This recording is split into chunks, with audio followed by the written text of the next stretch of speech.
రాజన్న సిరిసిల్ల జిల్లాలో మంత్రి సీతక్క పర్యటించారు. వెంకట్రావు నగర్లోని ఇందిరా మహిళా శక్తి పథకం చీరల తయారీని పరిశీలించారు మంత్రి.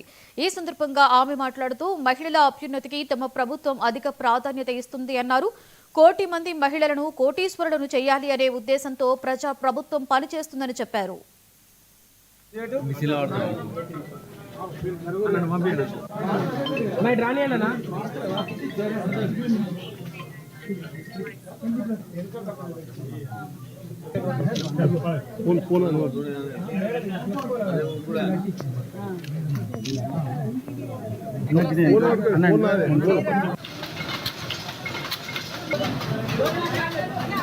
మరి మహిళలకు మేము ఇస్తా ఉన్నాం.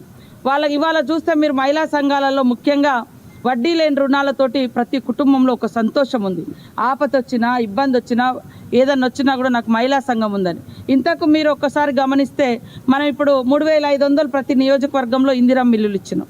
అందులో మహిళా సంఘంలో ఉన్న ఆమెకు ఒకవేళ అర్హురాల ఇల్లు వస్తే ఆమె ఇల్లు కట్టుకోలేని పరిస్థితి ఉంటే ఆమెకు ₹1,00,000 ముందస్తుగా వడ్డీ లేని రుణాలు కూడా ఇప్పించడం జరుగుతుంది. ఒక్కొక్క జిల్లాలో 6 కోట్లు 12 కోట్లు అట్లా ఇళ్లల్లో ఎవరైతే మహిళా సంఘంలో ఉన్నారో వాళ్ళకి ఆ రకమైనటువంటి సహాయం కూడా చేస్తా ఉన్నాం. గవర్నమెంట్ కూడా వడ్డీలన్నీ కూడా లేకుండా మరి మహిళలను ఇచ్చేస్తున్నారు. కాబట్టి మహిళలు వేరు కుటుంబం వేరు కాదు. ఒక ఇంట్లో ఒక మహిళ పేరుతో లబ్ధి జరిగితే ఆ కుటుంబంలో కొడుకు బాగుంటాడు, బిడ్డ బాగుంటాడు, చదువులు బాగుంటాయి, ఆ ఇంటి యజమాని కూడా బాగుంటాడు, ఆయన కూడా సంతోషంగా ఉంటాడు.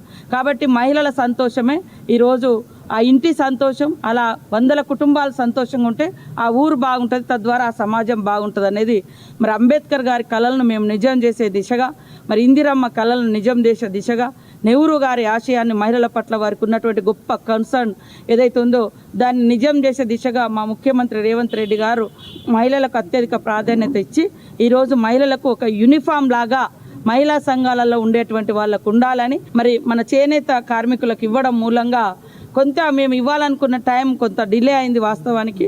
అయినప్పటికీ కూడా తొందరలోనే ఈ మంత్ ఎండింగ్ వరకు కర్నూలులో బీజేవైఎం ఆంధ్రప్రదేశ్ రాష్ట్ర కొత్త అధ్యక్షుడు సునీల్ కుమార్ రెడ్డి